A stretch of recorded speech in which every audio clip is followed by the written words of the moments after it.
Coming up on episode 394 of Wheel Bearings, we've got the Lincoln Nautilus, the BMW X5M Competition, the Chevy Suburban, the Cadillac Optic, and Escalade IQ. Should we do high-powered charging or battery swapping?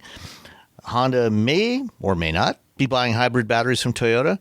GM switching from Qualcomm to NVIDIA for its next-generation compute. And more on tariffs. All that and more coming up next.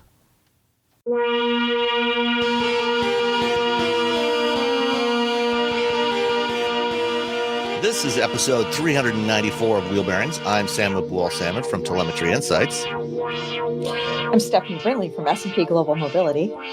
And I'm Jeff Gilbert from WWJ. And thank you, Steph and Jeff, for joining me today. Robbie is on his way to Japan to drive something, and Nicole is on her way somewhere, so I can't remember exactly where she is this weekend. But thankfully, I've got the two of you to provide some insights and some thoughts on some of the stuff that's going on this week. So why don't we, well, first off, before we dive into it, Jeff, this is your first time on the show, so why don't you share with the listeners who you are? Who I am. Okay, I am the auto reporter for WWJ, which is the all-news radio station in Detroit. Also a frequent contributor to CBS Radio Network. I do product, I do labor, I do technology. I usually talk to you about that. Sales, often I talk to Stephanie about that. So I'm kind of a jack of all automotive trades. I do a feature that runs on our station daily called Car Chronicles, and it's syndicated to CBS stations. And I'm also president of North American Car, Truck, and Utility of the Year.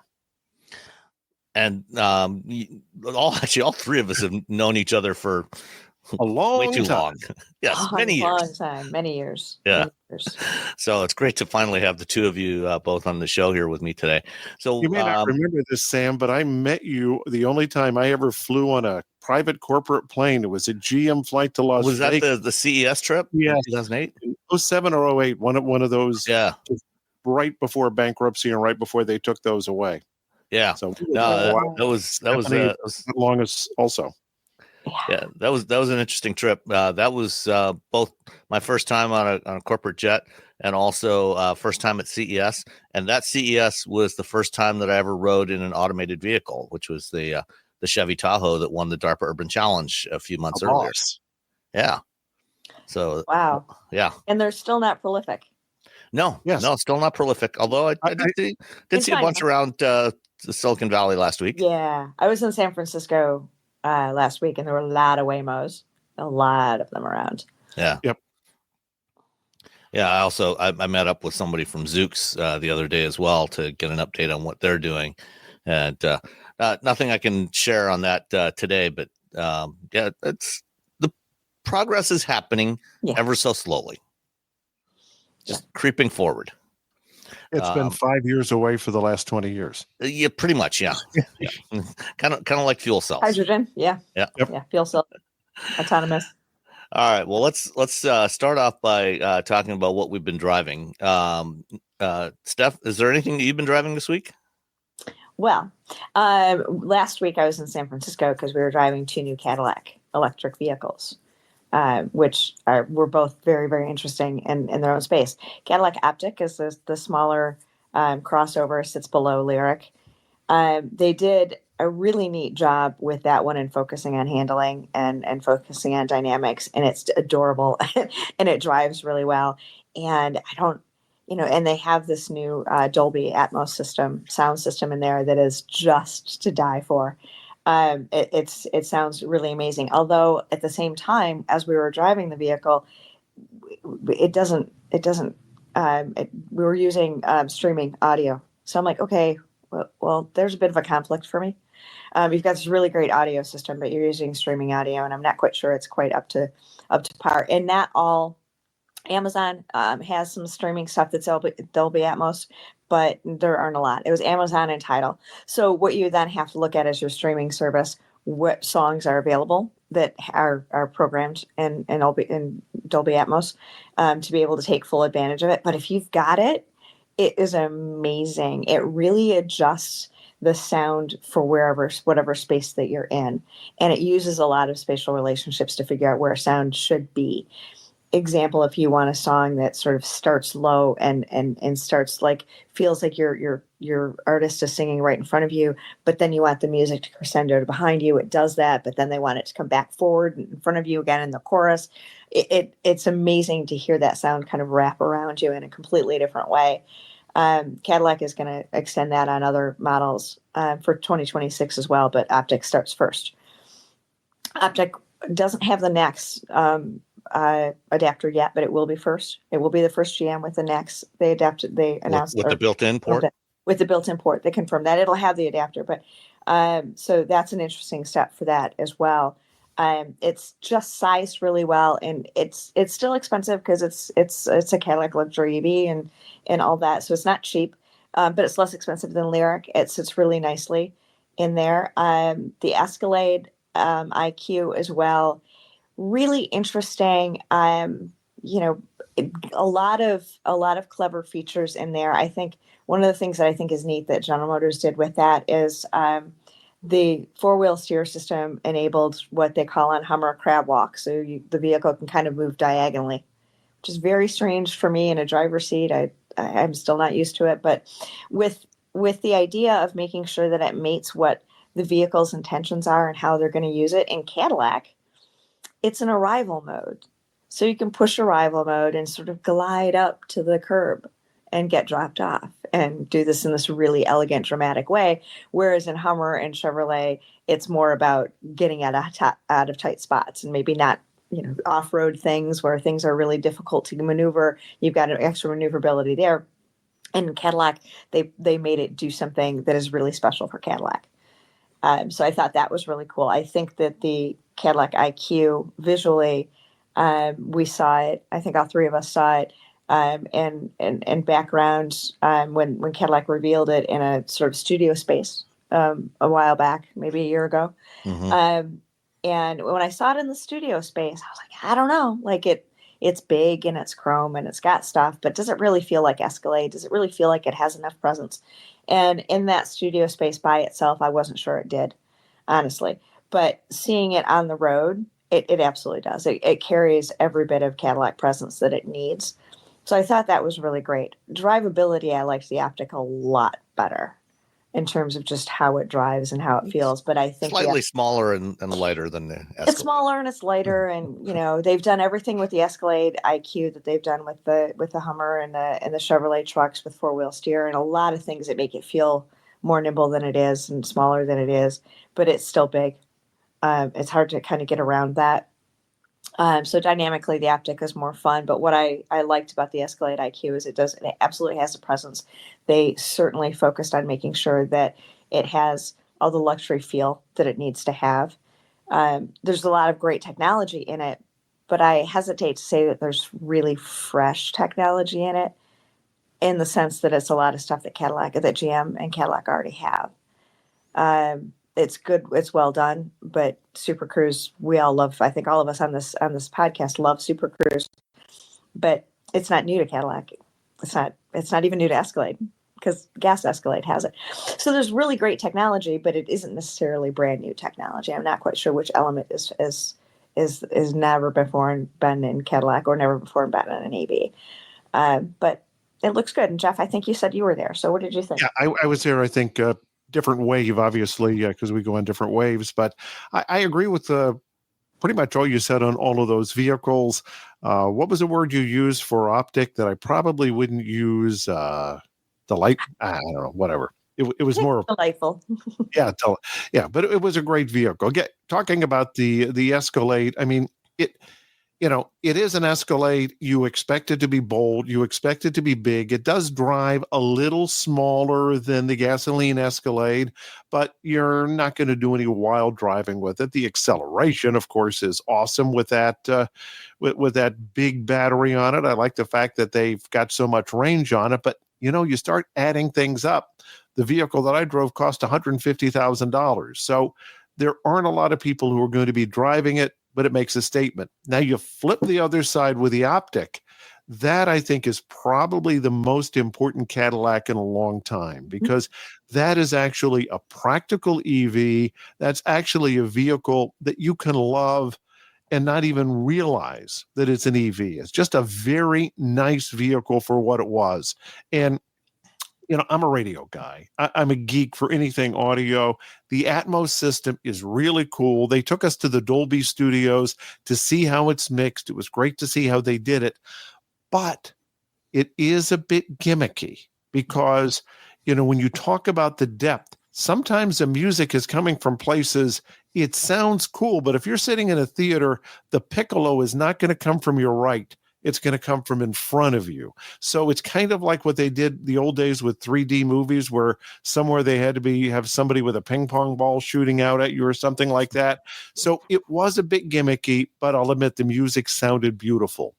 But historically, when it comes to sound systems and you try to do something extra, I wonder how many people are going to pay for that. Remember, Acura had their ELS system, which sounded great. It was, 5-channel audio. It sounded wonderful, but I don't know if that was really a game changer for the Acura brand.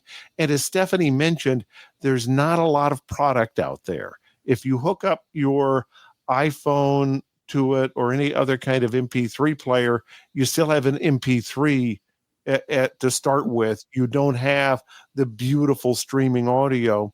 And how many people I'm into audio, but on a daily basis, am I going to subscribe to Amazon Music just so I can have a better sounding version of Your Song by Elton John than what I have?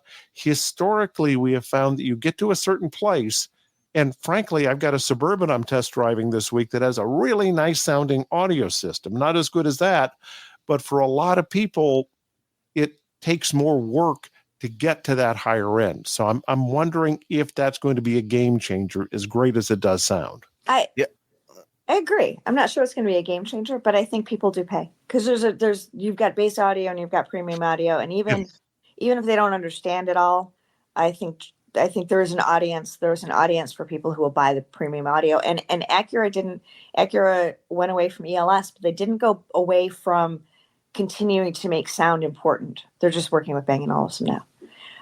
But I was just on the ADX drive as well, and sound and Bang & Olufsen, the stereo system, was also still very important. So Acura hasn't left that as being something important to them, but they do not work with ELS anymore. And to clarify, I was not saying sound wasn't important, and that it wasn't important to have a good sound system on a premium vehicle. I'm saying you take it from good to uber wonderful sound. How many people will pay for that extra just to have a little bit more separation than what you did before? It sounds wonderful, but I'm just wondering about the audience. Well, we'll see. But overall, the vehicle was awesome. I think it's great. So, I think several of the streaming audio services, you mentioned Tidal, you mentioned Amazon, Apple Music also has, this spatial audio, as they call it. But Apple Music is not available on Android Automotive. And of course, the Optic and the Escalade EV IQ don't have any smartphone projection in there. So you're limited to whatever streaming app, and of course, modern cars, unlike back in the day when we first heard these 5.1 channel audio systems and Acura and Lincoln, those cars still had CD players or DVD players, and they could do DVD audio, to get you this multi-channel audio system. Now you're limited literally to streaming. You have, the only other option you have is to load some music onto a USB drive and plug it in and play it off of there. But you don't have any disc players. You don't have your projection system, your smartphone projection. So, I agree. I think, the audio is going to be important to a lot of customers, but I think I agree with Jeff in that I think most people are never actually, once they drive off the lot, once they get away from a demo, they're probably rarely, if ever, going to actually experience it when they're driving their vehicle. They're not necessarily going to get the depth of it. one of the things that I've been noticing on streaming audio, and it's just was, I think, in the Cadillac drive too, like a lost cell connection, the Acura ADX drive. Acura has gone away from Sirius. There's no Sirius on the vehicle, period. Mhm. So I had a 2 hour drive, which is a great drive, and was trying to stream both my Sirius and my Pandora and lost cell connection. So you're driving along, you're like, yeah, you're jamming along, you're like, good, this is all fun. Boom, no sound. Yeah. And that happened a little in the Cadillac. That happened in something else I was driving at home when I tried to do streaming. Maybe I'm just too old, I don't know. But if the streaming environment means that you just get in a bad part of town, or like even around Detroit, there's areas where the cell connections isn't that great, and you lose your music because it's not embedded. That would be very frustrating to me. And if we it had was a that program issue. vehicle. Yeah. We had that issue on the Optic Drive because they took us along the California coast of a fairly You go up isolated. into Marin. Yeah, well into Marin. Yeah. There's no cell connectivity up there at all. And we actually lost our nav system at one point. Did you your Google nav? Yeah. I mean, we were on we were on we lost music. Yeah, we lost that. We were on, Pacific Coast Highway, so it wasn't like we really needed the nav system, but it was gone because there was no connectivity. So that was an issue. And when we came back, we couldn't get the streaming audio because where we were, there was no connectivity. There's a pretty big buffer there. So we got the streaming audio the whole way to the restaurant we were going to, but coming back, it was like, fine, let's just turn it off and listen to the engine or the motor. Exactly. Yeah. And we can do that on a drive when we're really paying attention to how the vehicle interacts and how it drives, and we're having these different conversations. But at home, I think it would be a little bit more frustrating. So I'm gonna watch that over the next year as I'm testing vehicles and try and ascertain, how bad of an issue is that? Is that something that's going to make consumers crazy? Because there's definitely a vibe from automakers. Well, consumers say what they want is their Amazon, what they want is their podcast, what they want is the streaming and the stuff on their phone.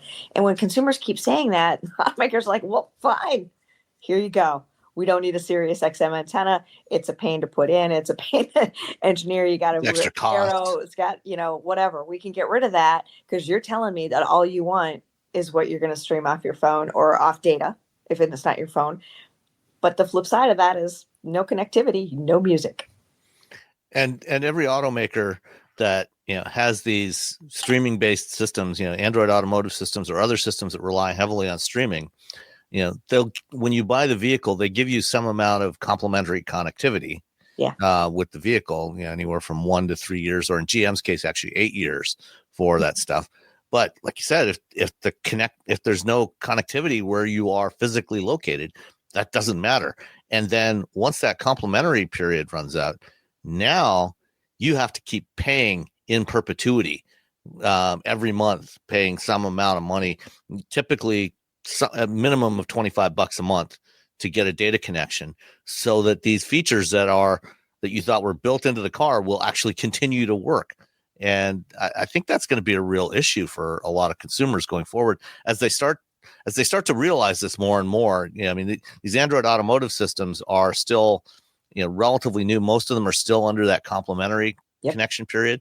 But once they get beyond that, I think a lot of people are going to start to get really annoyed. Is this where we get to put in the plug for conventional terrestrial AM/FM radio? Yeah, we do. Yeah. We do. And I agree. Reaches pretty much everywhere. It's going to be interesting to watch, how people come through. And I think there's still also, I don't want to say age gap, because it's not about whether you're 25 or whether you're 45. It's about what your experience were you're bringing in.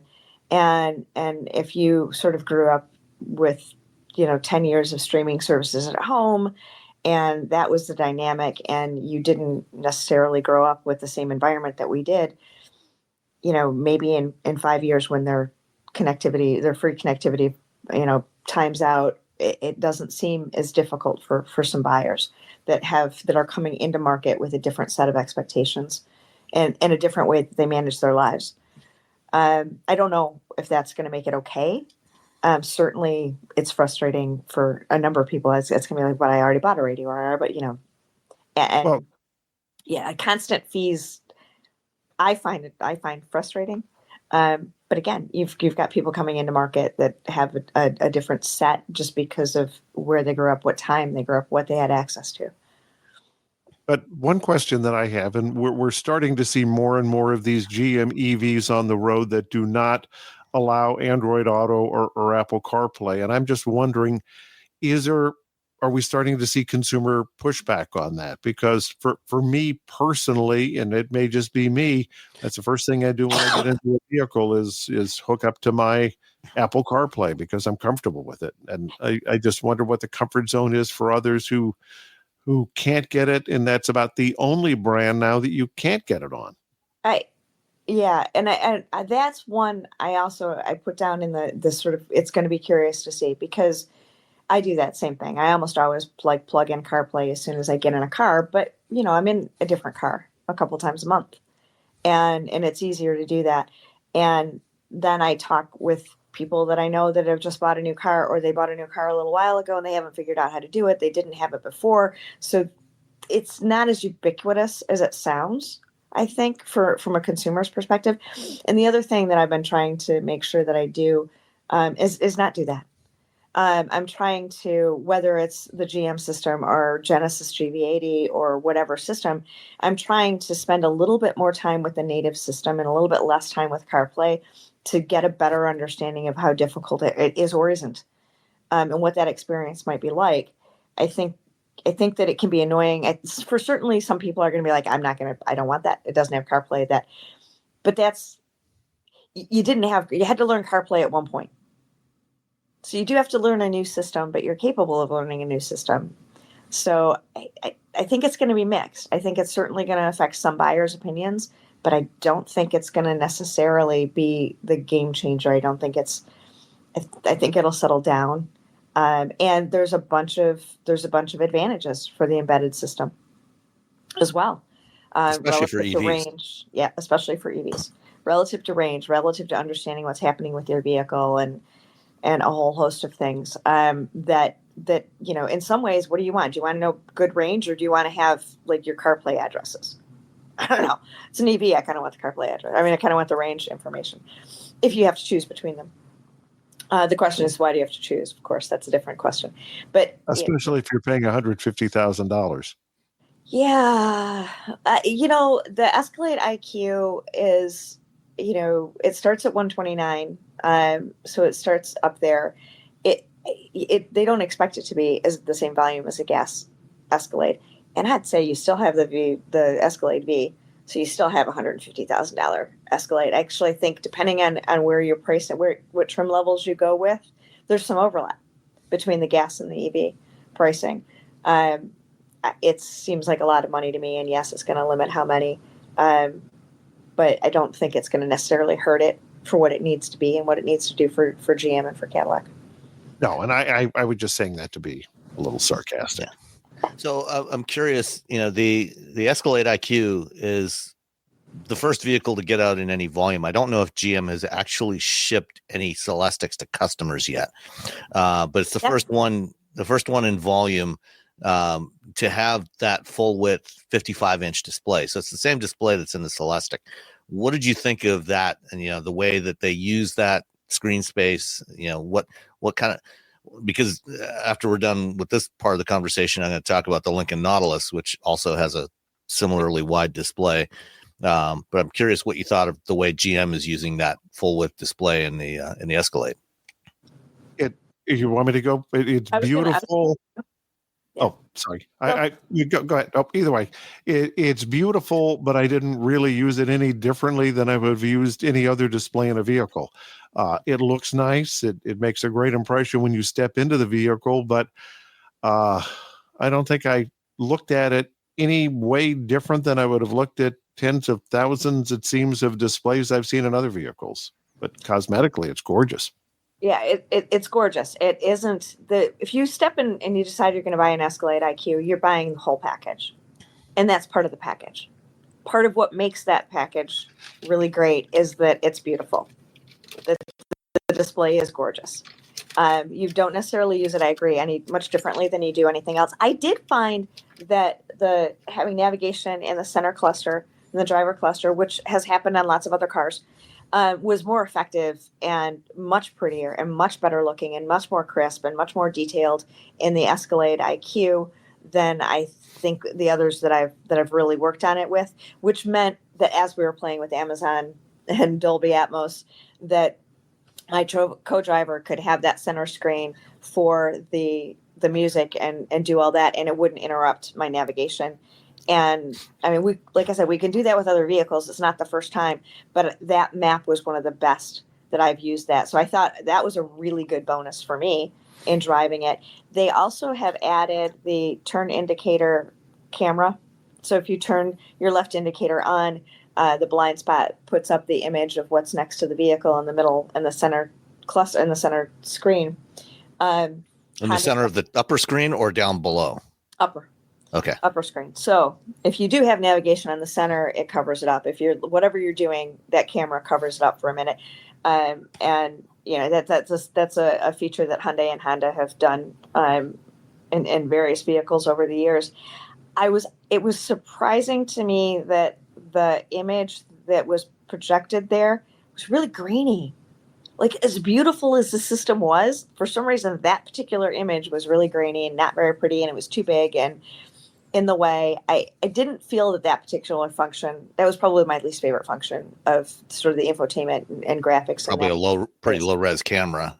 Yeah, high res screen.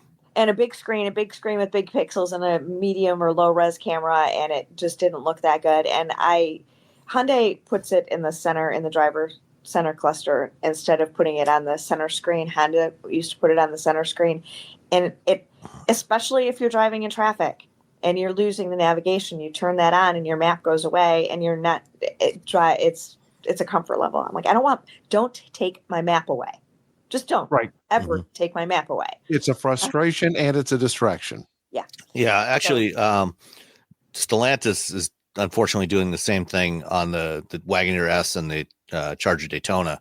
They put that blind spot camera display in the center stack instead of in the instrument cluster where it's more useful. Yep. You have to look down and away to see it.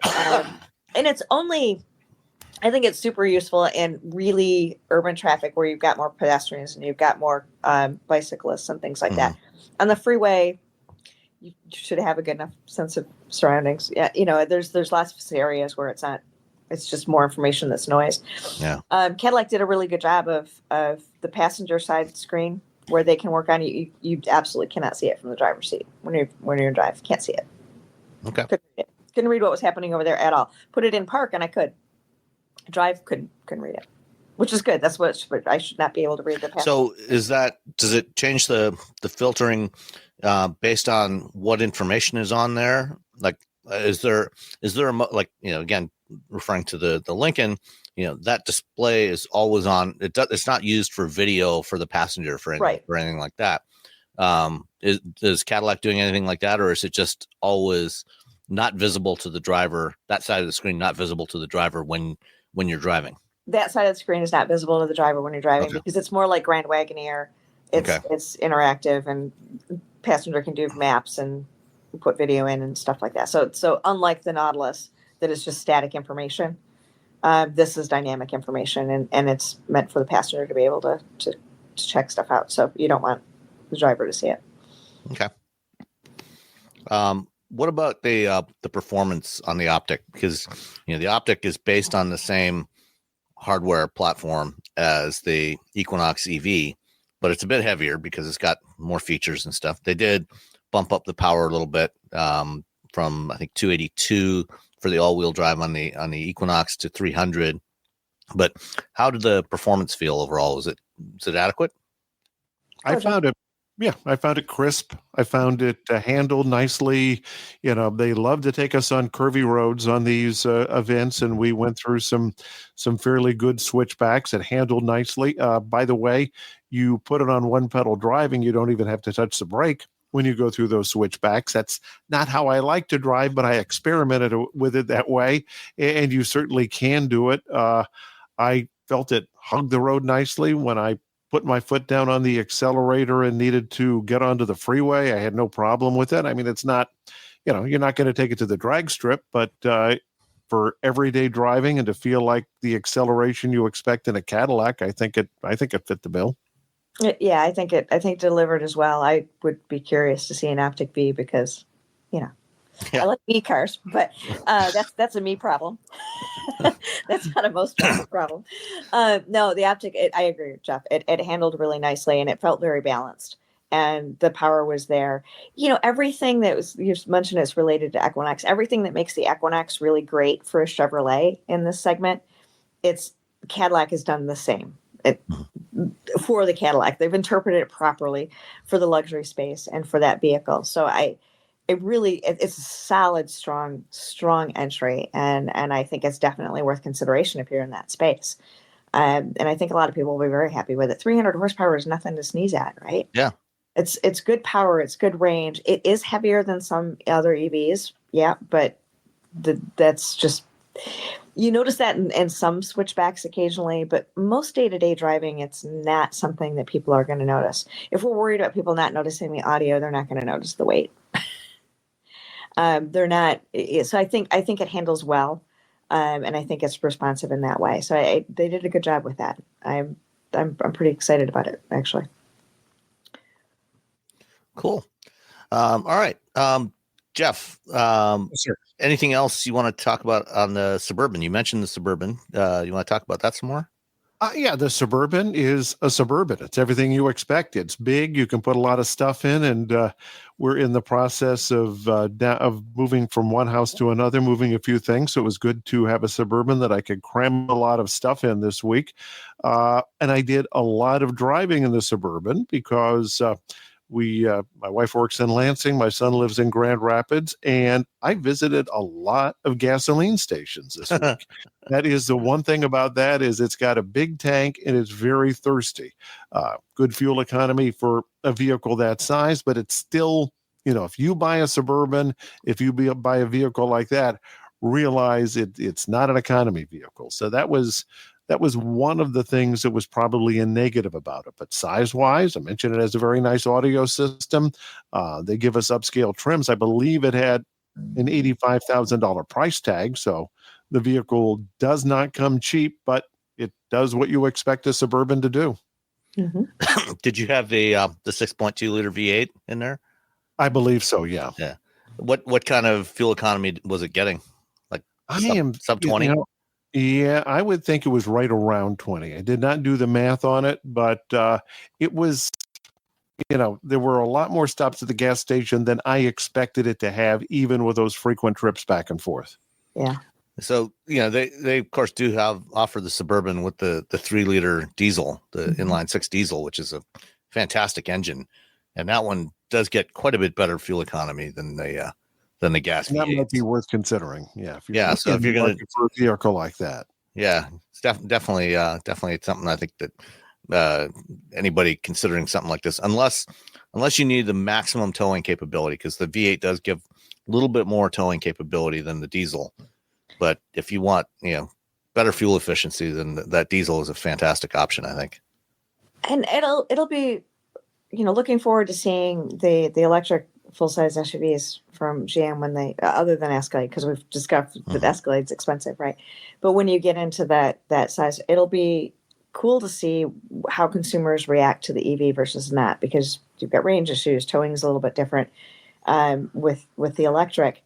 But I think, at least, I think most people that buy a Tahoe, a Suburban, a Yukon XL have already understood, like, yes, that's a price penalty, and there's a fuel economy penalty, and they're going to go to the gas station more, but they've already prioritized what the other things that the vehicle does as being more important than not having to go to the gas station.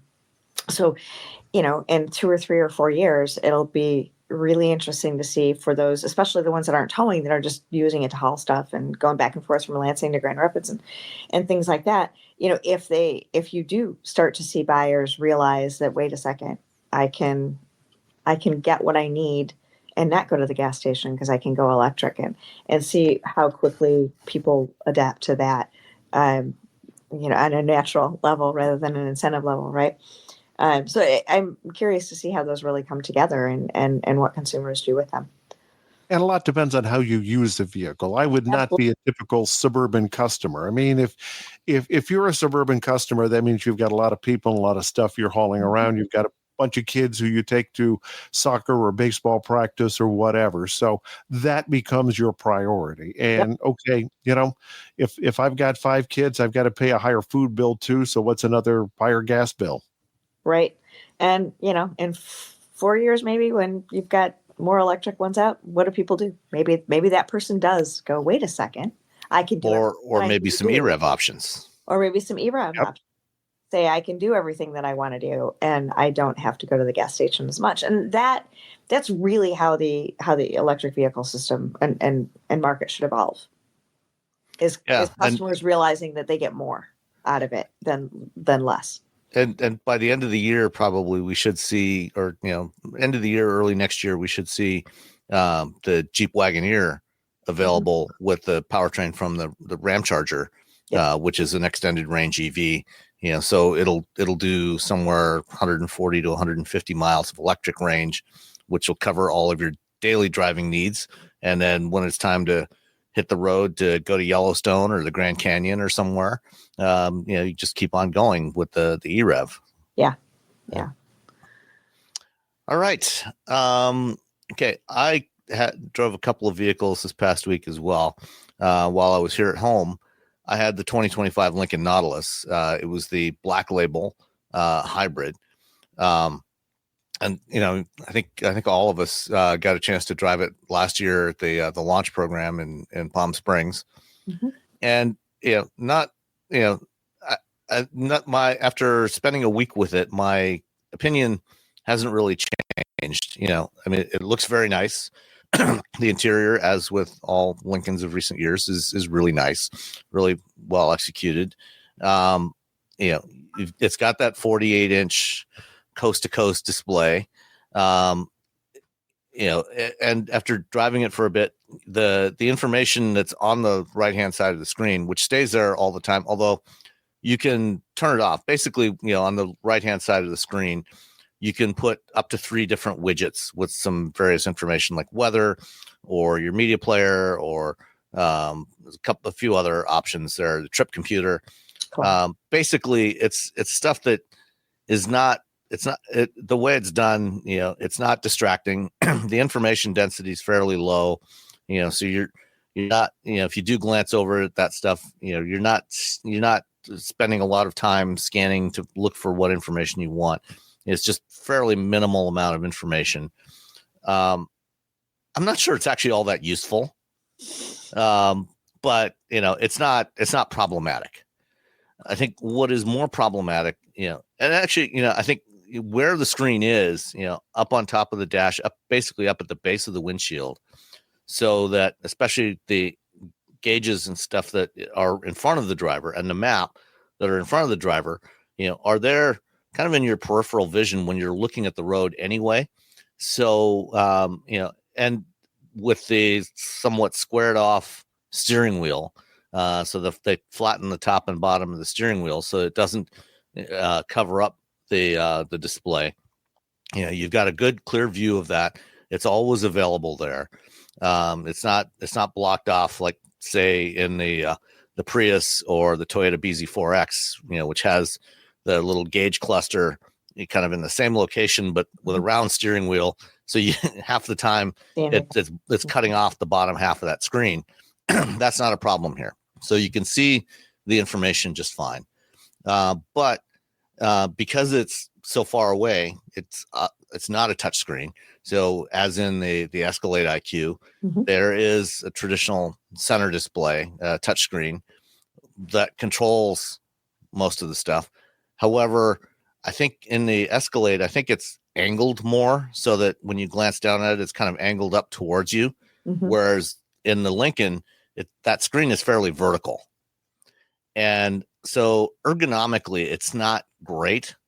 And you have to basically use that to control almost everything in the vehicle.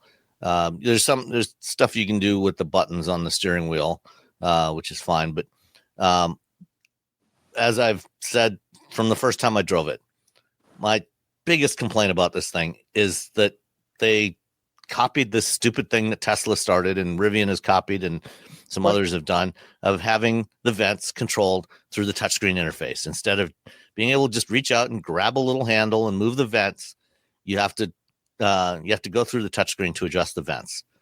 And it's not very well finessed. No, it's not. Very clunky. And for anything like the climate control, for example, if you want to do that through the touchscreen, every time that I look down at the touchscreen, because of the way it's angled, the amount of time it takes me to find stuff on the touchscreen and do it, then I always end up, the driver monitor system ends up giving me an alert to look at the road, to watch the road. So it does take your eyes significantly away from the road for, I think, too long a period of time. So I think that from an HMI, a human machine interface perspective, I think Lincoln got it wrong on this. And I'll be curious to see, they've done something very similar on the new Navigator, and we're going to be driving that in a couple of weeks. I'll be curious to see if it works any better in the Navigator, but my guess is probably not. It might, only because Navigator, it's still a little bit closer to you, because they didn't restructure. I mean, Navigator's a major facelift instead of really changing where that dash is, and the Nautilus dash and screen was actually moved. I found where it sits when you're driving and not trying to run the controls on it, I found it very comfortable. And I remember when I first got into that the square steering wheel, I thought, this is like, where am I going to sit? How to make the steering wheel work and not block things and not be too close to my knees or whatever. I thought when I first got my seating position where it needed to be to see the screens, felt very awkward. 2 miles down the road, it didn't. Yeah, I got really, it was very quick that it felt much more natural. But yeah, I think that third screen that just has a couple of widgets on there, you're kind of like, okay, so what? Kind of giving Lincoln and Ford the benefit of the doubt and recognizing it's the first execution. And so the idea would be that screen would do something else more better. Yeah, at some point it will probably evolve how they use it. It'll evolve. I mean, I don't know what it'll evolve to, because again, you don't want it to be too complicated, because it is one that the driver can see. Mm-hmm. But I kind of, looking at that screen and that setup, I thought, okay, well, this is a decent first pass, but it is your first pass. This isn't where this isn't where they really want to go. This is the beginning step, but we have to have beginning steps, or else we don't get anywhere. I do totally agree about the whole vent thing. Just give me a knob, man. How do you feel about vents, Jeff? I just feel that you shouldn't overcomplicate things. There are some things that just work. And, we've talked about this for years, the move every last control onto the screen or have 10,000 buttons.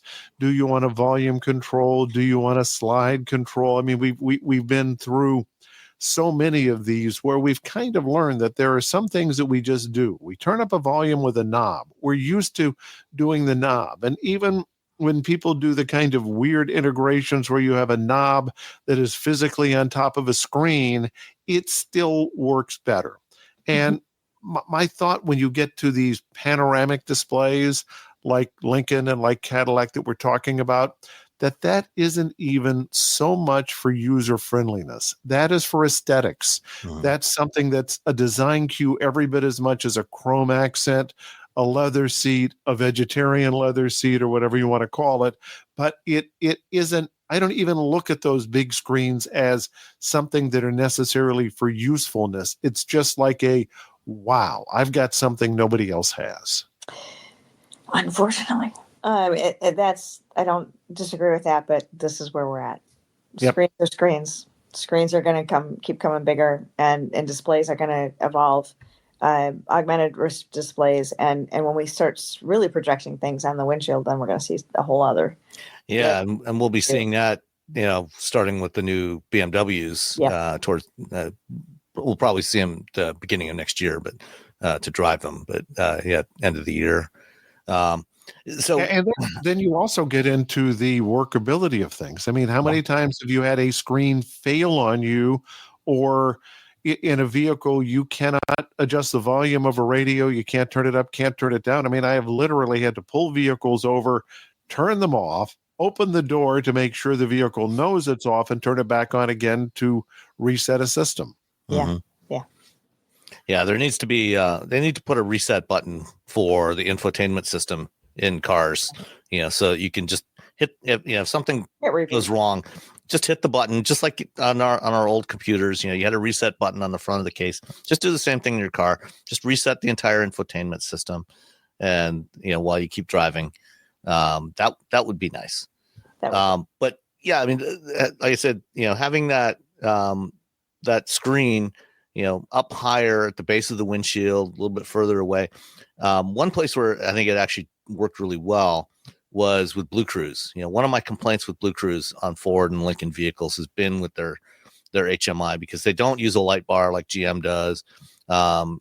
And so there's often the opportunity for mode confusion. And I think with the color schemes and everything that they chose for when Blue Cruise is active on the Nautilus, I think it works better than on any of the other Ford or Lincoln vehicles I've tried so far. So it's more obvious when there's a change of mode, when it wants you to put your hands back on the wheel. And sometimes, it'll also give you an audible alert.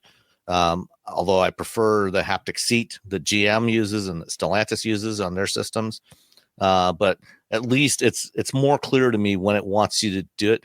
As far as the actual functionality of Blue Cruise, it's still not as good as Super Cruise. It's gotten better, but it's still, there's still too many times where Super Cruise just keeps cranking along. And even, I've actually got a Ram RHO right now with their hands-free system that I was driving yesterday. There's too many places where Blue Cruise, for where other systems are able to go through curves with no problem, Blue Cruise wants you to put your hands back on the wheel. Mm-hmm. And then when you're not using Blue Cruise, you also still get, because they don't have capacitor sensors in the wheel, they're relying on the torque sensor, doing it the cheap way. It still gives too many false positives about, if you're not actually jiggling the wheel while you're driving down the road, telling you to put your hands on the wheel. It's like, my hands are on the wheel, but just because I'm going down a straight highway and not moving the wheel, it can't tell that. It doesn't know. So Blue Cruise also does not like my eyes. No. Oh, really? I have determined that my eyes are too closely set or something, because I have had many alerts on a Blue Cruise system on various vehicles that tell me put your eyes on the road when I'm staring directly at the road. And if I go, bug-eyed and open my eyes wide open, it's fine, but it's a little painful to drive that way, so I can't do it for a while. But apparently it is just very sensitive about things like that, and I may be, out of the 90th percentile or something with that. But I've actually mentioned that to some Ford engineers, and they just stare at me blankly, as people have been known to do anymore. Well, they don't have the answer. So Blue Cruise, it's limited to 80 miles per hour. Mm-hmm. So I think which is probably just as well. Well, I was think going to say, so are the roads. That people don't fully grasp. And so you could set it at 78, me going downhill, and it tricks up over to 81. The car just does, even though that's set, you've got a little bit of play in there, and so it turns off. Or they try to set it above 80 and they can't figure out why it works. I think that's something that people don't fully realize. And we can debate speed limits, but that, I think, plays into sometimes when it kind of falls apart. Well, for me, there's a couple of spots along I-94 in the Ann Arbor area. One in particular, when you're going past Jackson Road on the west side of Ann Arbor, there's that one curve that is tighter than most. And even at 70 miles an hour, it still insists on me putting my hands back on the wheel going around that corner. That's the only hands-free system I've tried that does that. Everything else goes through that curve with no problem at all. And there's a couple of others along 94 that are where it also wants hands back on the wheel. So it's yeah, it's not as robust as some of the No. other systems out there. And but- I'm sorry, I had Super Cruise or not Blue Cruise, going north on 75 north of 696 and up into that area. And, I've had like near really Square fun Lake there, days. where you've got those two 90-degree corners. It won't stay. Even when you straighten it back out, and I'm like, it's a beautiful sunny day. There's not a lot of traffic out right now. And I feel like Ford engineers have been up and down this road a few times. And it just doesn't sustain, or some days it will and then some days it won't. I think that Blue Cruise kind of, and this was at 75 not at 80, but Blue Cruise kind of, I find, is more inconsistent even on the same stretch of road. You'll get it to behave differently one day to the next sometimes. Yeah. So the Nautilus that I had was the hybrid. So it's about 300 horsepower, all-wheel drive. The powertrain felt good. It's the first one that first of the front wheel drive base, the transverse engine hybrids that Ford has done with a turbocharged engine. So it's a 2.2 liter turbo with the hybrid. And it's quite pleasant to drive. It's much more refined feeling and quieter feeling than Toyota hybrids. Their 4-cylinder engines are rather nasty sounding. They're good, but they just don't sound good. This one was very quiet. And in my fuel economy loop that I did with it, my standard loop that I do, I got 28.7 miles per gallon. It's rated at 30 combined. So I thought that was, that's acceptable for a vehicle of this type. It's close enough. But it's the Black Label, which has all the stuff in there, has this beautiful sort of reddish brown interior, the leather and everything. The silver on the outside with the black roof looks good, but it's expensive. The Nautilus Premier starts at $52,000. The Black Label starts at $75,000. And the one that I was driving had a couple of options on there. It had the hybrid, which adds $2,000 to it. The lustrous gray metallic, not silver, lustrous gray, was $750, and the jet appearance package was $3,000 for a total of $82,295, including delivery. And that's there's just so much out there. Yeah, for $75,000, $80,000, I think there are better options out there. Mm-hmm. Yeah, for that kind of money, you can buy a Volvo XC90 plug-in hybrid. Mm-hmm. That will go 30 plus miles on a charge. And has a small but still somewhat usable third row. And there's other options as well. So if you're going for the base model, in the mid 50s, it's fine. But I don't know that I'd spend $80,000 on this car. I'm not sure. Yeah, I've thought about that. But then again, those other cars don't have the scent mode. They don't have digital scents. Well, that's true.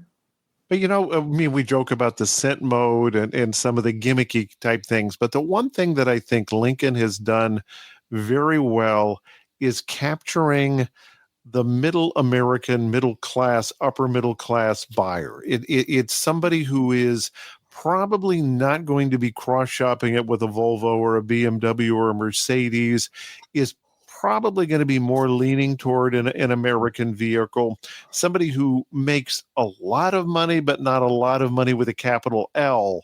And that particular customer, the vehicles are comfortable, the vehicles are quiet, they have nice audio systems, they tick all of the boxes for somebody who is not necessarily an enthusiast, but wants something very nice, very comfortable, with a name that says luxury, but isn't showy. So I think Lincoln, you can't market that way, but I think that is the target audience, and I think it's done very well with that particular segment of the audience, giving people what they want, what they need. That's a great point. And and I think one of the keys to that point is we're looking at a buyer who isn't necessarily cross shopping with some of the things that Sam and I just said, feel like they're more for the money.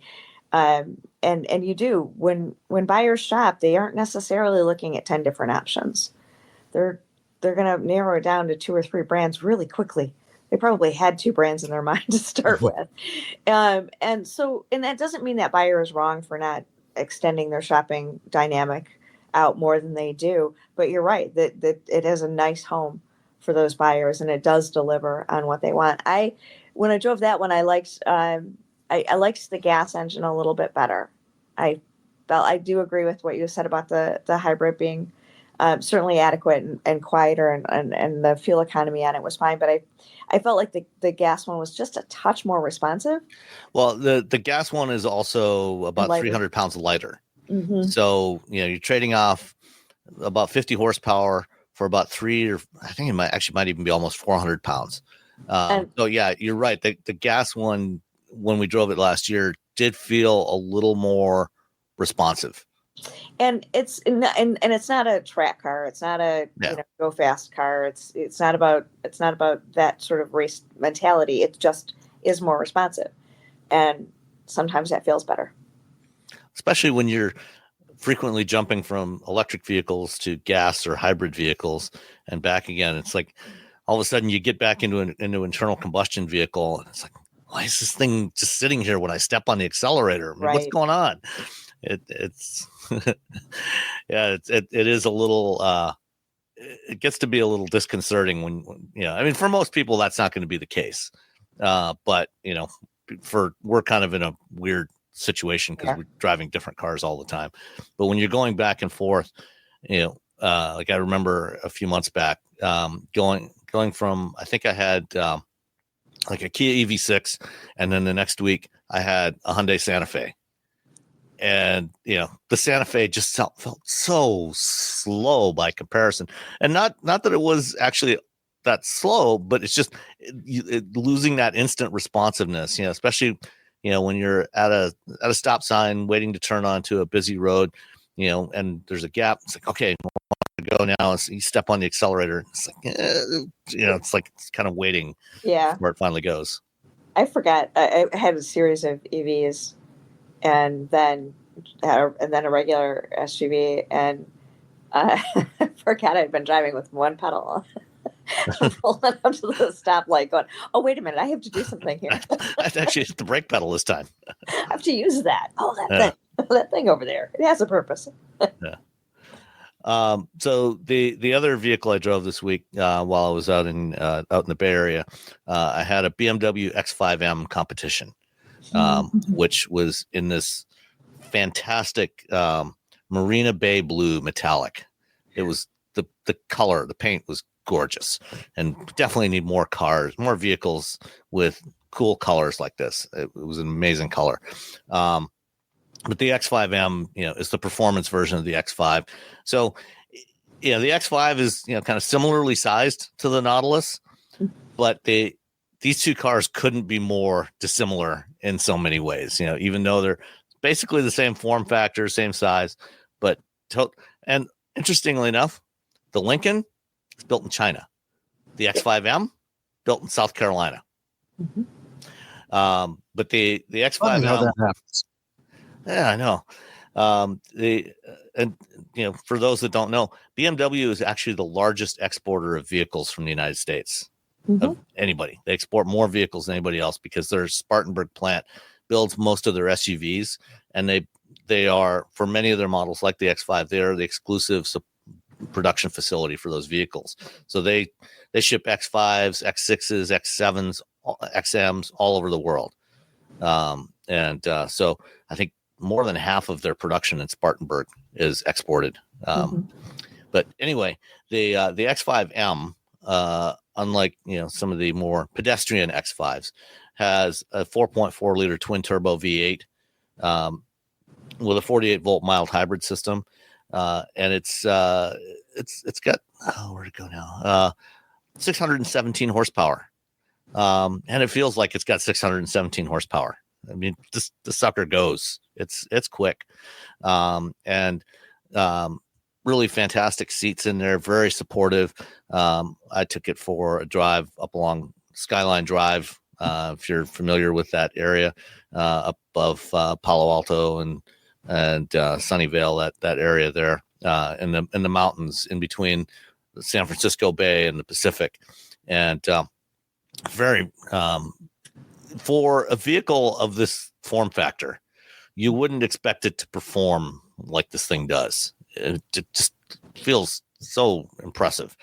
And the one thing I was happy to see, unlike when I had the M3 competition last year, the seats are really good, really supportive, but thankfully it didn't have anything like the carbon package that was on the M3 I was driving last year, which means it didn't have those carbon shell seats with the silly support in between your thighs that make it really hard to get in and out of the thing.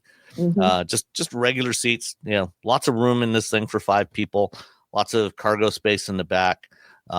Just a really fantastic vehicle to drive if you want a fast, luxurious, mid-sized SUV, or in BMW's nomenclature, it's an SAV, a sport activity vehicle. It's not just a utility vehicle. They say 0 to 60 in 3.7 seconds, which sounds about right. I didn't actually clock it. But the X5M competition starts at $127,200, and the one that I was driving came in at a grand total of $140,175. And yes, it's not quite as fuel efficient as the Suburban. It's rated at 13 city, 18 highway, 15 combined.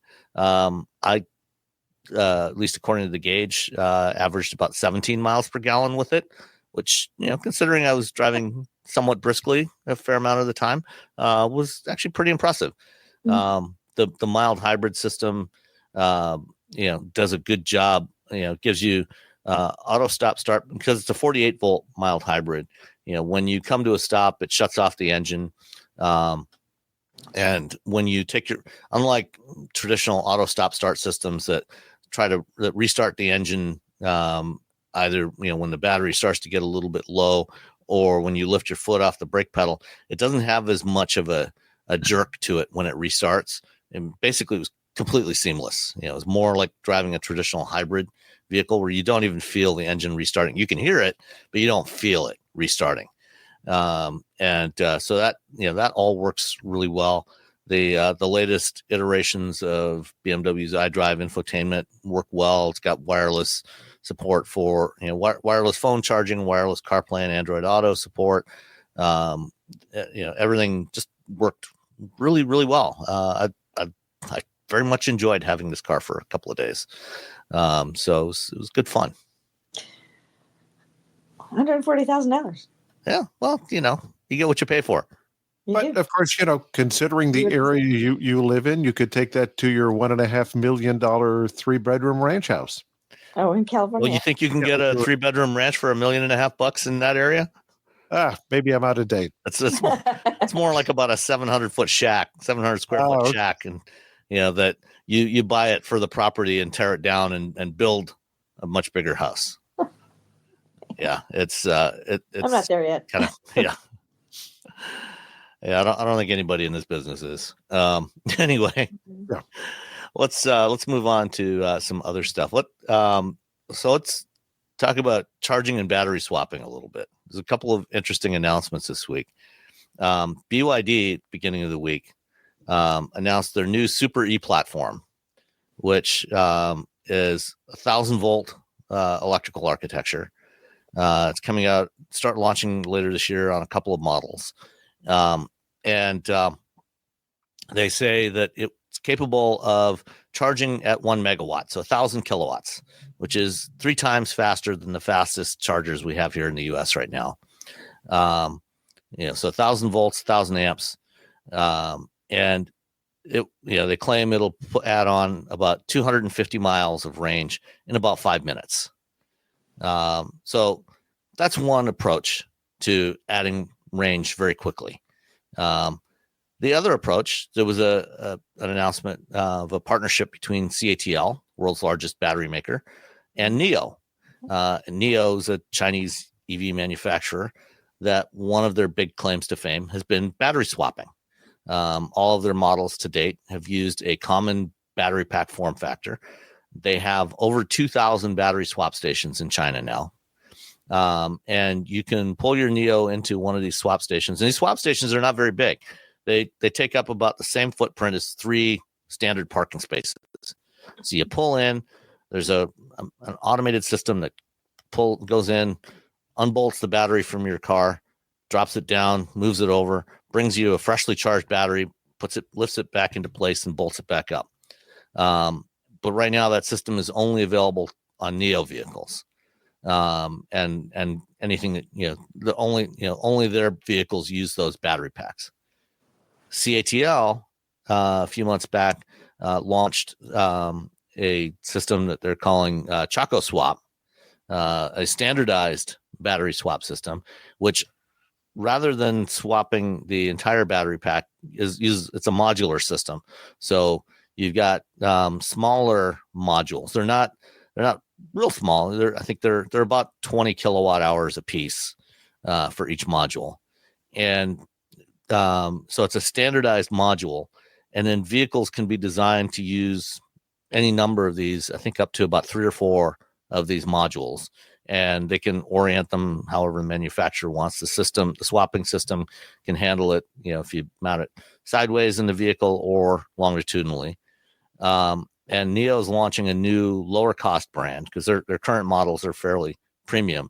Their new Firefly brand is going to use the CATL Chaco Swap system, and 10 other Chinese OEMs have already announced plans to build EVs that use the Chaco Swap system. They call it Chaco Swap because the module itself kind of looks like a big chocolate bar. They plan to build several thousand swap stations, Chaco Swap stations, that any of these manufacturers, that are going to use this system, that owners can go in and swap, in about 2.5 minutes, swap the battery, swap the modules, and then be on their way with a full charge.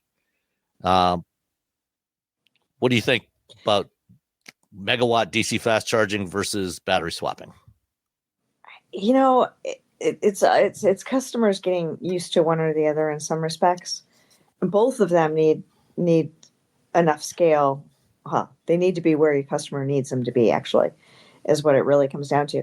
The BYD thing is super interesting, but the charging infrastructure that's sort of being developed isn't ready for that yet. So it's going to take a bit to get enough of the 1,000-watt charging stations out there. A bit could be 3 years, 5 years. I'm not saying it's going to take forever, but and at the end of the day, it matters if it's on your block or if it's on your path for that consumer. But I think that's sort of one of the challenges is this great new technology, and we got to get it rolled out. But I think, Sam, we've talked about this before. The fact that charging is going to continue to evolve, and we continue to we have to build charging stations, but they're going to have to be updated and adaptable, and figure out a way to be able to charge and go from 300 to 1,000 and be 3 times as fast. And then what does that cost, come to a customer? Do you come up with a system where your 300 kilowatt hour is cheaper than the other one and you pay a lot more to be able to charge faster? How does that come together? And it's a long way around saying, we'll see what the customers decide in some respects. And you've got, Beta BHS kind of competing systems. Maybe they coexist. You can plug in a vehicle with a swappable battery and charge it that way too. So if you have a charger at home, you can do that. Yep, for sure. So it's a little bit of wait and see. And in the U.S., we aren't pushing hard enough on that, on figuring out what that technology is, because we don't have quite as many of the vehicles on the road to be able to double. And we also now have people in power that are doing the opposite of pushing harder. They're actually pushing back against this. Mm-hmm. Mm-hmm. Well, not to get into politics, but there are things you can do in a country like China that you cannot do in the United States, because you have a government that says, okay, we're behind this, we're going to do it, and you don't have dissent. So you have that in China, and it can become a test bed for the rest of the world to watch and see how it happens there. But, in terms of these, great, hey, the holy grail is to be able to recharge a vehicle in 5 minutes like a gasoline fill up. But it sounds like you're using a lot of electricity here and a lot of power to do it. So can somebody make a profit with it? Yeah, that's another question. And swappable batteries, it sounds like they've got a great process there, but is it a process that in the US somebody would find profitable, somebody would find an ability to do that at such a scale that it's worth making the massive investment to set something like that up for a system where we're seeing so many constant improvements in battery technology, a system that may only be used for a few years until somebody comes up with a better system. So you've got so many questions there. And I'm listening to you and thinking of this as a consumer. Okay, I bought an EV. It's got a swappable battery, and I want to take a drive from Detroit to Pittsburgh, and I'm going to have to swap somewhere along the way.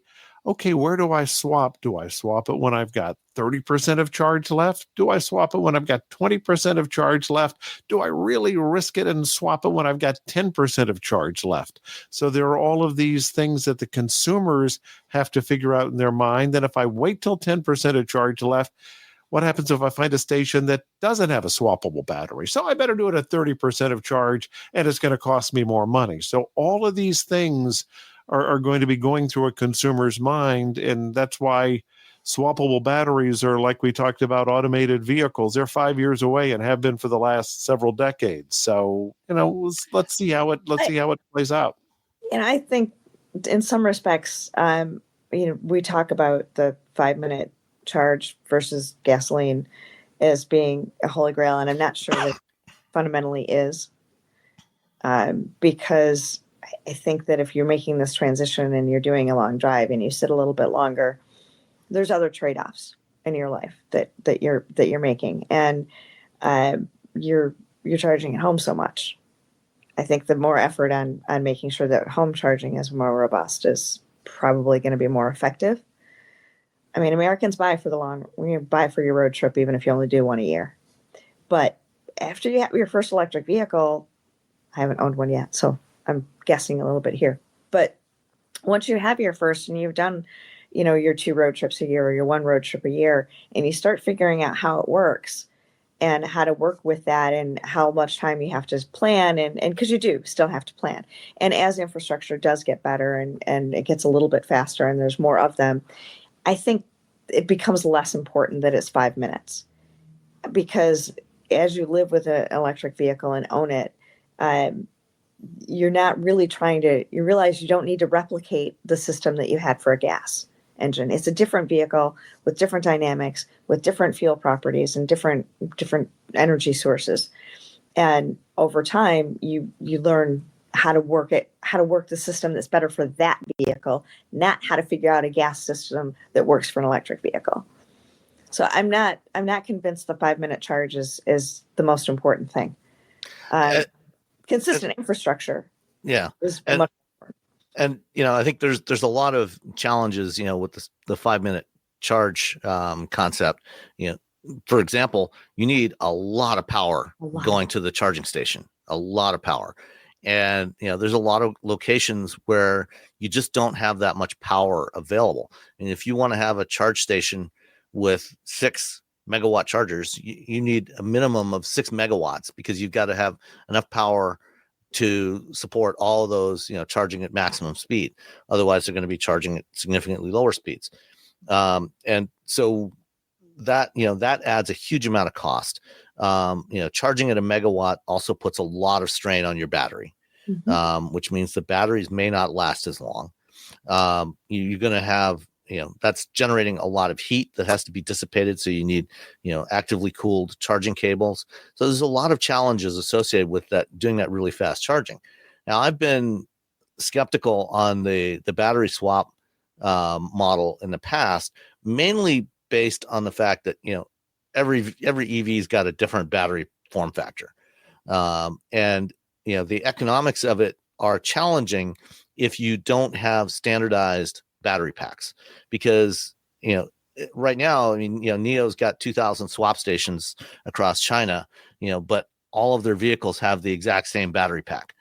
And so you can go in and, with any NIO vehicle into any of these 2,000 swap stations and swap your battery in 2.5 minutes. But if you drive a BYD or a Zeekr or, any other EV, you're out of luck there. And, the problem has been the lack of standardization of the batteries. And, so if you wanted to have a swapping network that could support all these different brands, you would have to have swap stations that had inventory of all these different battery packs. And that just didn't make sense. But the way that CATL is doing this with a standardized battery module, and Ample is an American company that was doing something similar, although they had smaller modules, and their system required, the first vehicle they were supporting was the Nissan Leaf with a customized battery pack case that held their modules. The CATL modules are a bit larger than the Ample modules, but they're still small enough that you have flexibility to do anything from low end urban commuter vehicles with a single module up to large SUVs or trucks with 3 or 4 modules. And if you have standardized modules, then you can have the economics work much better, because you can have a much larger audience of EV drivers that can utilize these things. And especially in places like China, where a lot of people don't live in single family homes. And here in the US, as you move from the new car buyer market, I mean, we all live in single family homes. We have off-street parking. But as you move into the used car market, look at the used car market, a much higher proportion of those people either park on the street or, a parking lot or a parking garage somewhere. They live in rental properties and apartments, and charging at home is just not a viable solution. And it's not clear that we're necessarily going to get, a lot of support for continued build out of charging infrastructure. But, because these swap stations don't require nearly as much power, because you don't have to fast charge those batteries in the swap station. They can be charged at a much lower rate. So I think the economics of it, if we can get OEMs to start adopting standardized battery modules, I think this could actually work, and this could actually be a much better solution that is much more convenient for people. And, like I said, they can still charge from a charger, and, you can use the chargers we have and continue to build out. Right. But I think that this is and the way CATL is doing this is, owners, pay for a pricing plan that is based on how many miles you're driving. So to your point, Jeff, about, do I stop and charge at 30% or wait till 10%? Doesn't really matter so much, because it's based on your mileage. And they've got plans that range from the equivalent of 48 to 78 euros a month, for X thousand miles a month of driving. So, it's it's just wherever it's convenient. And because it's so fast to swap the modules, you don't really have to think about it and plan quite so much. You can, if you're 30% and there's you're driving to Pittsburgh from Detroit, there's a rest stop along the Ohio Turnpike that's got a swap station. You just pop in there, a couple of minutes, swap your batteries, go in, use the restroom, grab a cup of coffee, and be on your way again. So I think that this approach, if we can bring something similar to other markets besides China, I think this could actually work and be a much more viable solution. Because the other thing with this is, because you don't have to have a 250 kilowatt hour battery pack like you have in that Escalade IQ, that dramatically reduces the weight, reduces the cost of the vehicle, because swapping becomes much more ubiquitous. And also,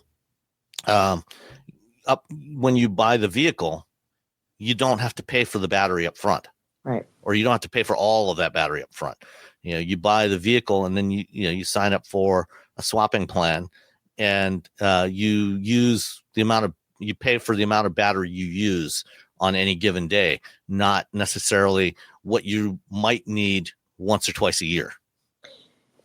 I think there's a lot of potential for all of those reasons that you outlined. I think that it ends up at the moment being one of those things that's 5 years, 10 years out.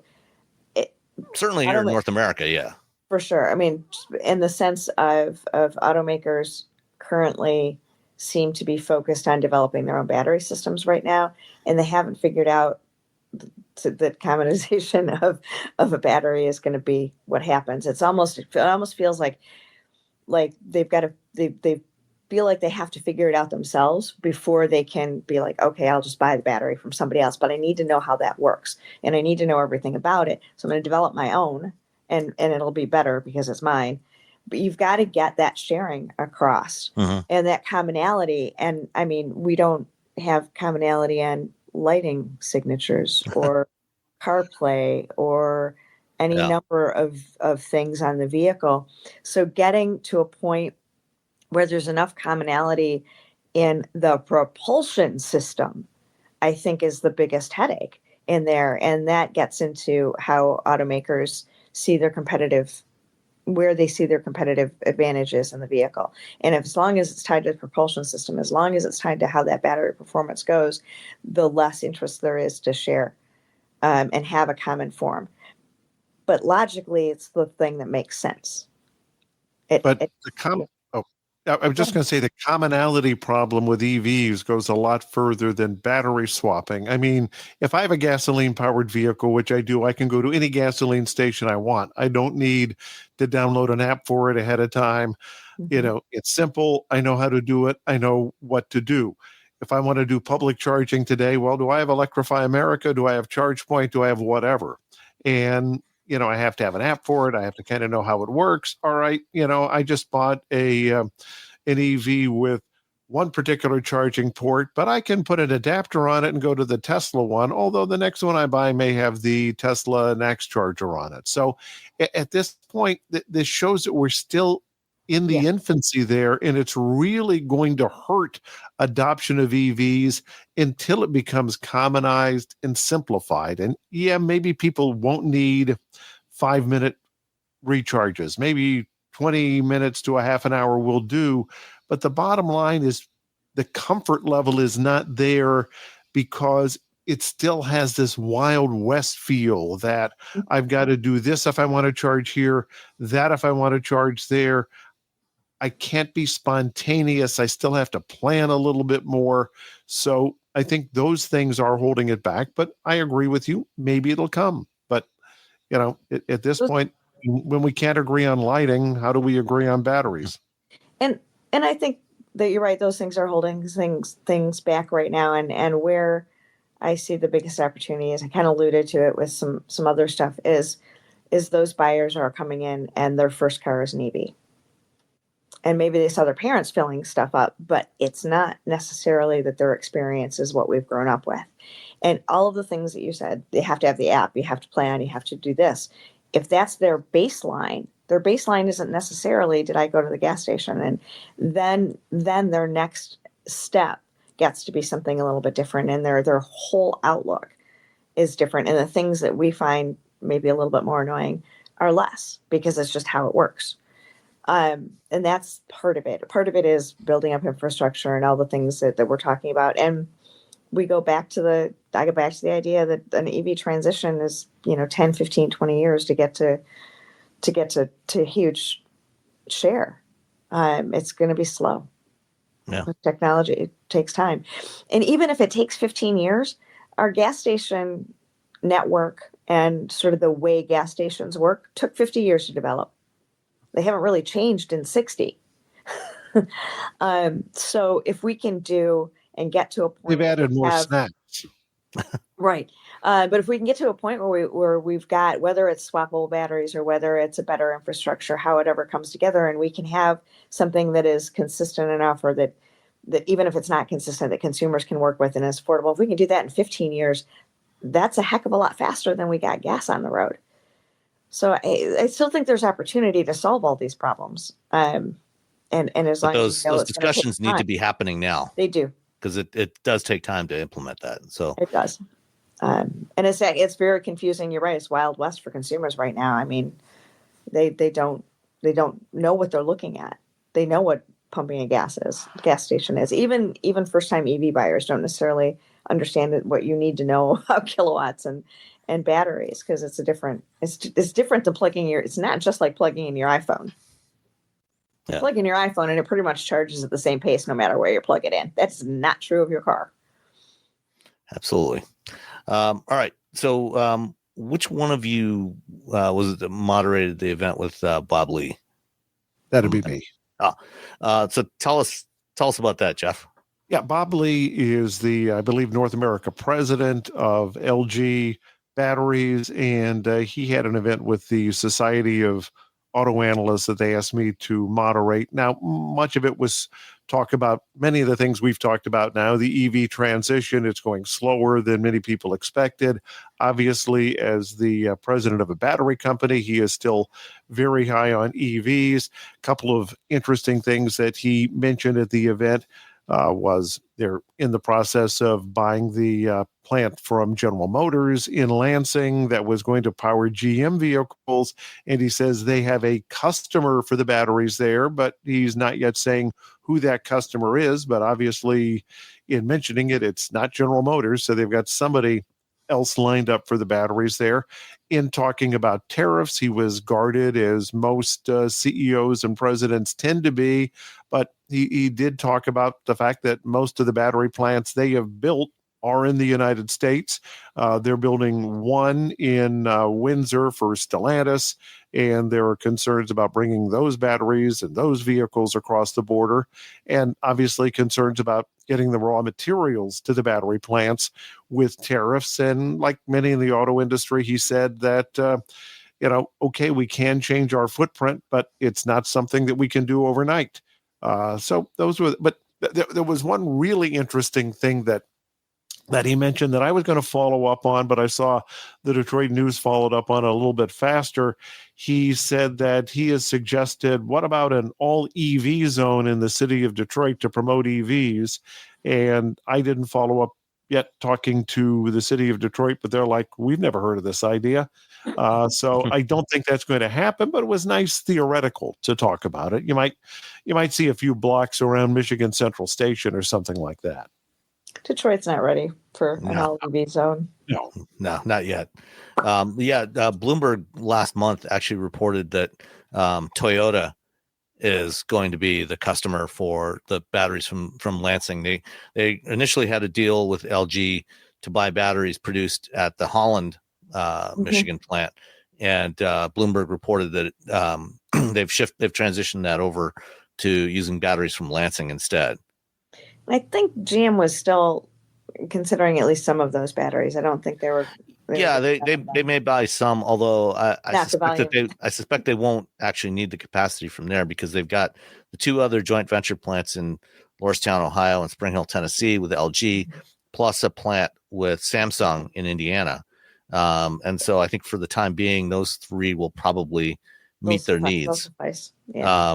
So I think Ford is actually going to be buying cells from the Holland plant for the Mach-E, and the E-Transit, and because currently those are sourced from an LG plant in Poland, so they're going to transition to buying those from Holland, and then Toyota is going to buy batteries from the Lansing factory. Right. Okay. We haven't talked about tariffs, but there are a couple of things we can discuss that are tariff related. One is a report that actually came out of Japan earlier this week from the Nikkei, that Honda was doing a deal to buy hybrid batteries from Toyota. So Toyota's got a new battery plant in North Carolina that initially is going to be producing batteries for hybrid vehicles. And Honda currently gets the batteries for its hybrid vehicles from Japan.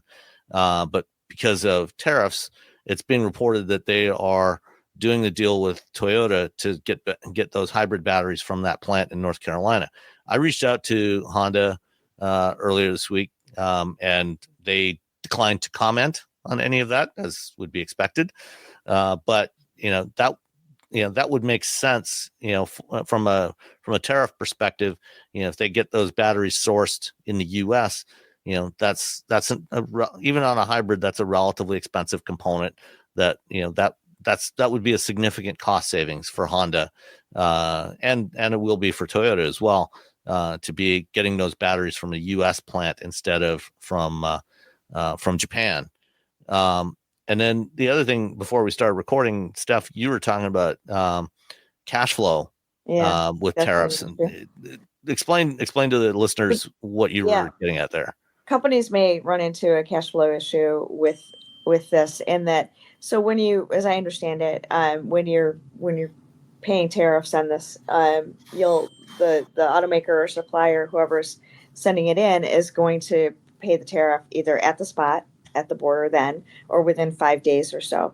And of course, these are parts that are going into vehicles that are sold and finished sometime down the road, and the supplier or automaker or whoever is getting paid 30 to 60 to 90 days later. And you've got to figure out where in that cash flow all of a sudden this new tariff fits. And it isn't accounted for at the moment because you don't have it. And it's a significant number. So you can see potential for suppliers and automakers to see a cash flow crunch on that as they figure it out. And, are the banks, do you borrow more money? Do you change the way that your loans are set up? Do the banks really want to work with you with that? It's not the bank's problem. And there's some space in that to cause more headaches that are below the scenes, and aren't really necessarily newsworthy, but it just illustrates how complicated the whole thing is, and the system's not ready for it. On the Toyota Honda announcement, I think it's interesting for all of the cost savings reasons, but it also suggests to me that there's also the reflection of the specter of lower emissions requirements and regulations. Toyota built that plant thinking they were going to use all the batteries. If they're going to sell some batteries to Honda, they now think that they don't need all the batteries that they thought they needed. So selling them to Honda is a good idea. That's great. But it also reflects, I think, a change in some expectations of what you're going to need in 5 years, and what is that capacity that you're going to need. And this wasn't a formal announcement. It was a news report. But we also expect that we're going to see a number of announcements in the next couple of months that are things that were kind of already in the works, but look really nice to announce right now. I think Ford's deciding to move the batteries from Poland to Holland is prior to tariffs. Yeah, that was announced something they last needed summer. to do anyway. Yeah, they needed to do that anyway in order to be compliant. So you can make that announcement now, and it might be look like a win in the Trump column, but it's really something that was already in the works, or there's some other thing that changed it other than tariffs. And I think with Toyota Honda, that other change is a different expectation. We don't have what the new regulations are going to be yet, but we expect different requirements, which is going to mean that more consumers will opt for the ICE because it's going to be cheaper, and the automaker isn't as worried about regulations in the same way as they were. So we'll see a different shakeup in there as well. Of course, the problem for Ford with getting those batteries from Holland, Michigan instead of from Poland is that if there are retaliatory tariffs from Mexico, now you're shipping batteries from Michigan to Mexico where the Mach-E is assembled. You're potentially paying a tariff on that battery as it crosses into Mexico, and then paying a tariff on the completed vehicle when it comes back into the United States. And the reason why Ford opted to, or one of the big reasons they opted to move the sourcing of that battery from Poland to Michigan was to make it qualify for the IRA tax credits, which the administration also wants to get rid of. So now you have the potential where there's no tax credit availability, and they have to pay tariffs twice on the battery going into and out of Mexico. And you're probably going to have to pay a tariff to get it from Poland too. So yeah, true. No, yeah, the cross border. But you might not be paying a tariff going from Poland to Mexico. No. It would just be a tariff Yep. coming from Mexico into the U.S. Now you might be paying the tariff going for the battery going into Mexico, and then for the vehicle coming back. Yeah, and it gets complicated, and as at least we know, there's a lot of parts that go back and forth. Mhm. There's seat frames, there's things that are finished and shipped up to the U.S. and then shipped back to Canada and shipped back to Mexico and go back and forth 3 or 4 times before they actually get into a vehicle. So whether the vehicle is assembled in the U.S. or is assembled in Canada or North America, those parts are Canada or Mexico. Those parts are flying back and forth. Yeah.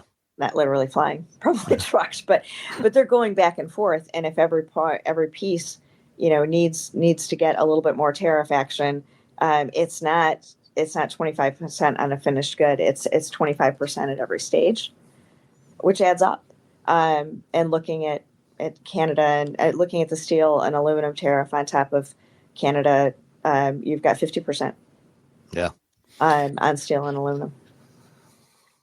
Would not want to be in the decision-making process at a supplier or an automaker right now. It's tough. What we're seeing is a likelihood. Well, certainly there's very few decisions are going to be finalized before April 2nd. And then after that, we'll see kind of what happens in that scenario. We really expect this back and forth and up and down on tariffs to go for another couple of months, which just delays decisions. Yeah. Jeff, any other thoughts on tariffs? No, my only thought on that is to amplify on what Stephanie was saying. I anticipate, just like you, that April 2nd is not going to be a final decision day, that we're going to see a lot of back and forth. We may see a decision on April 2nd and another decision on April 4th and another decision on April 6th, as we've seen in March and February before that. And I anticipate car makers are preparing a number of announcements to pat themselves on the back and say how American they are, how much they make, invest in the U.S., how much they're going to do. I was at an event last week and I asked Bill Ford directly, hey, do you have any investment announcements planned?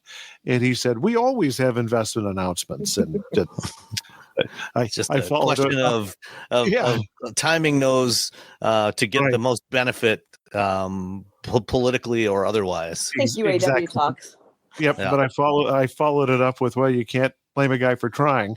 But I mean, it's obvious. There's a lot of back and forth between the White House, between various administration officials and the car companies. And I really think the administration wants to have something that they can show as a victory here. So I anticipate some announcements, as you mentioned, Stephanie, of things that were already in the works, maybe a few things long-term that'll be shifted across the border, and we'll see how the administration reacts. Well, and if you make an announcement for something that's going to be 6 or 7 years from now, and the administration changes, then maybe you change that announcement in 5 years. Maybe you don't. Well, we've seen that happen many times.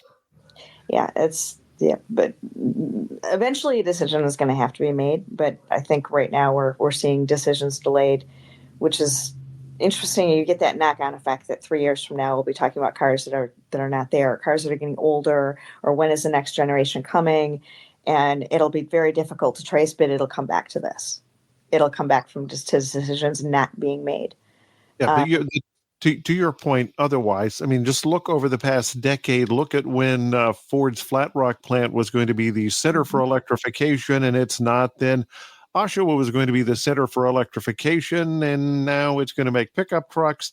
And, Orion has been through a number of iterations of big plans, and it's going to be making EVs, but is there going to be a market for these EVs? Yep. So there are a lot of question marks out there and a lot of changing tides. And we haven't even gotten to Stellantis, where there have been so many changes in plans over the last couple of months. Right. Yeah. Right. All right. One last item I want to talk about today is this past week was NVIDIA's annual GPU Technology Conference, GTC. And for the past, 7, 8, 9 years, Jensen Huang, who's the CEO, his big keynote has almost always included some significant automotive news. And one of the big bits of automotive news that came out of GTC this year is that GM is partnering with NVIDIA. They are going to switch from using Qualcomm Snapdragon chips for their infotainment and ADAS processing to NVIDIA's Drive AGX platform, which will include probably a couple of different generations of chips, depending on the application, probably the Orin chips and Thor chips. And they're also going to start using the NVIDIA Omniverse platform for simulation of their factories and virtual vehicle testing and other things. GM just transitioned to Qualcomm in 2021 when they launched the Lyriq, the Cadillac Lyriq, or was it 22? 22, I guess, when the Lyriq came out.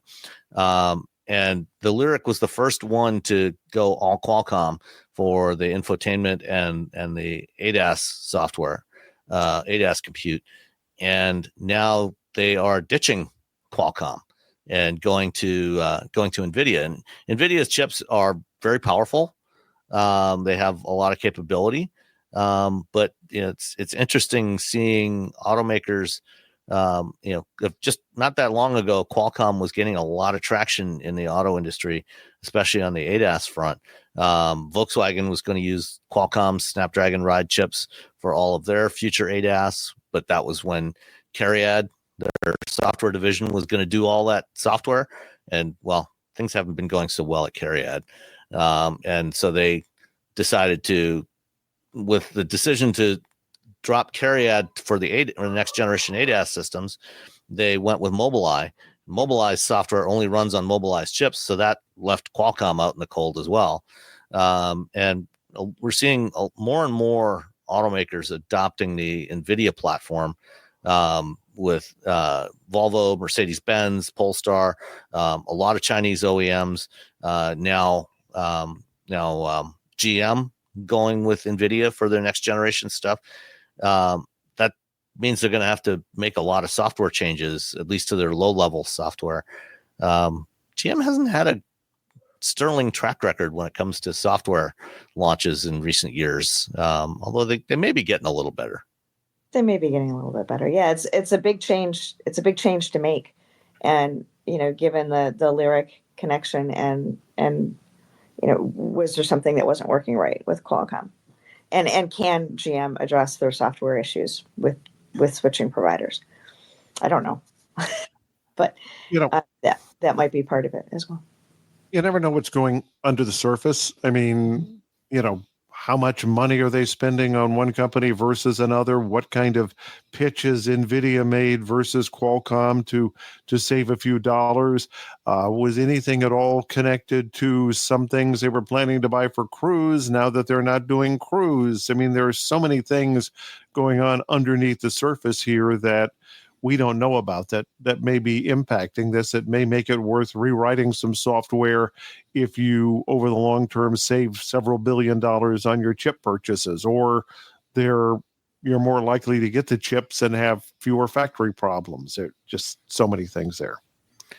Yeah, well, Qualcomm and NVIDIA's chips are all manufactured by TSMC in Taiwan, so they're all coming out of the same fabs.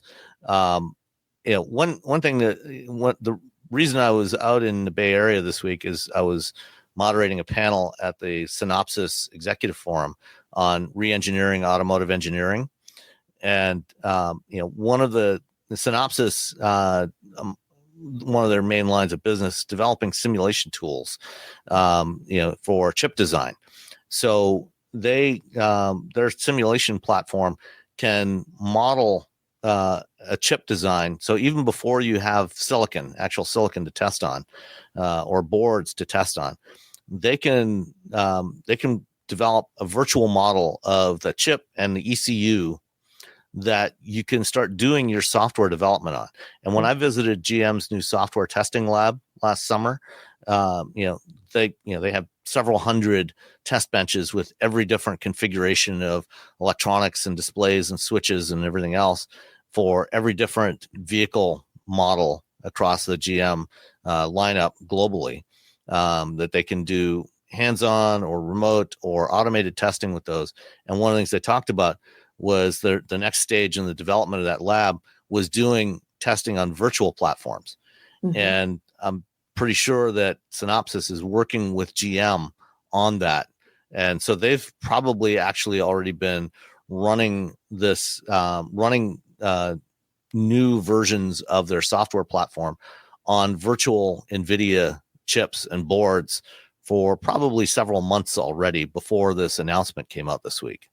The announcement like that didn't come out overnight. Yeah, no, it's definitely something that's been in the works for a while. I don't know that, the software problems GM has had are necessarily related to anything Qualcomm related. I think, they've been building out a complete software platform of their own for several years now. And most automakers have had challenges with that, including CARIAD, as I mentioned. Yeah. The next big one that's launching is Mercedes' new MB.OS, which is coming out on the new CLA later this year. It's going to be real interesting to see how well that goes when they launch that program. It is. I was thinking about sort of software stuff the other day, and how often we'll be talking about a car and you hear the phrase, but it's just software. Really? Yeah. Tell me about it. Hey, as someone who It's worked just on software for many years, for automotive, that's the last thing you want to hear. Yeah, but there is, from a consumer's perspective, sometimes that's how they feel. Like, you get an update. It's just software. That's easy. It just shows up. The reality is it's not very easy at all. But the consumer perception of that is that it's easier to do than other things are to do. I don't know how quickly that'll change, but yeah, that's going to take a while to change that perception, I think. Yeah. All right. Anything else two of you want to talk about before we wrap it up? Just say thanks for having me back on the show again. It was fun. It's good to see you Thanks. here, Jeff. A lot of fun. Yep. All right. Well, thanks both of you for joining me today, and we'll definitely have to have you back on again soon. Thanks so much, everybody, and we'll talk to you next week.